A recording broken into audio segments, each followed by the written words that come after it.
Jorge Ayala, Miami's little friend.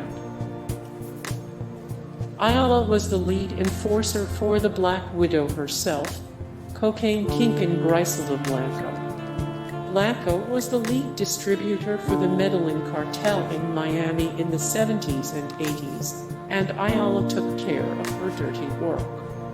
He's thought to be the trigger man behind at least 35 murders during the infamous Miami drug war, but Ayala's actual tally is probably much higher. Vincent Mad Dog Coll. Coll operated in New York during Prohibition, primarily for mobster Dutch Schultz. Coll was born in Ireland but moved to New York City as a child. He was widely known for his absolute ruthlessness, eventually forming his own gang and turning against his former employer Dutch Schultz. In addition to his contract killing business, Coll also ran a kidnapping operation. On July 28, 1931, he botched an attempt on Joey Rao, Schultz's lieutenant. In the melee that ensued, a 5-year-old boy was killed. For this accident, Coll acquired the nickname Baby Killer in addition to Mad Dog. He was acquitted for this crime, and he continued his contract killing business in the meantime. He was eventually taken out by Schultz, though. At the morgue, the coroner retrieved 15 bullets from his body. Benjamin Bugsy Siegel. In the Prohibition era, Bugsy Siegel was notable for a lot of things. One of them was his role as the public face of the lesser-known Jewish mafia, and as a hugely influential figure within the national crime syndicate that included Al Capone, Lucky Luciano, Frank Costello, and probably every other 30s gangster you've ever heard of. But apart from being a racketeer and bootlegger, Siegel's primary job was as a contract killer and head of Murder Inc.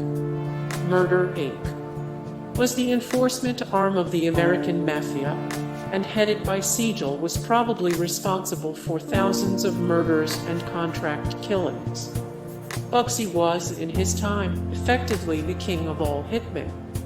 No one knows exactly how many murders Bugsy himself committed, but his personal body count could very well have been in the hundreds. Bugsy was himself killed by another hitman in 1947, likely over gambling debts owed to his former employers. And again, it could have also been a love triangle with which he was involved. Glennon Engleman, the dentist. Engleman had two talents in life: performing root canals and performing merciless acts of brutality without remorse, which some might say amount to the same thing. Over the course of almost 25 years, Engleman supplemented his dental income by moonlighting as a contract killer. From 1958 to 1980, Engleman killed several people for profit and possibly a few more for fun. He enjoyed planning out his murders with surgical precision, but he also was well versed in a variety of weaponry: guns, knives, car bombs, you name it. Giuseppe Greco, the Goodfella. Greco was more than a hitman. He was the archetype of all mafia soldiers in fiction and history. A high-ranking member of the Sicilian mafia and member of the notorious Greco clan, he reveled in dirty work as he led death squads to wipe out his clan's mafia rivals. He's personally responsible for at least 58 murders in Sicily, and those are just the confirmed bodies. Richard Kuklinski, the Iceman. Nicknamed Iceman for the fact that he methodically froze his victims to hide the time of death, Kuklinski may be America's most prolific contract killer. While only convicted of 4 murders, he claims to have murdered between 100 and 250 people in his roughly 30-year criminal career. And there's no real reason to disbelieve him, considering he spent most of that as a go-to-contract killer for the notorious Gambino crime family.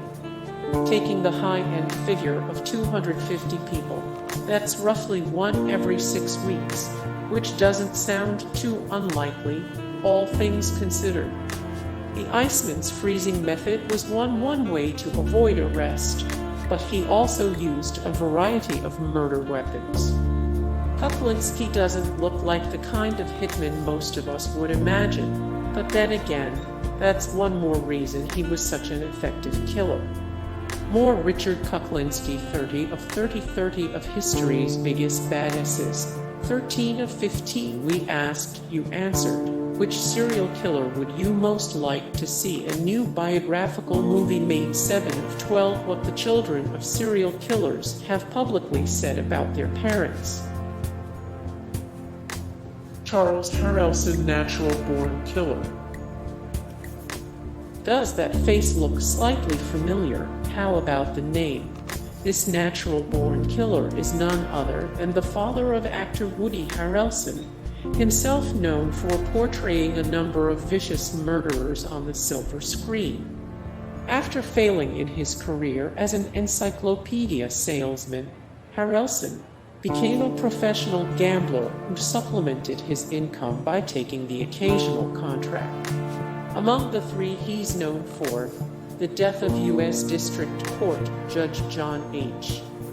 Wood is the most notorious. Eventually, the elder Harrelson was sentenced to 2 life sentences for his crimes. Hey guys, thank you so much for the support and likes and comments down below, and also thank you so much for watching, and I look forward to see you in the next video. Then take care, bye.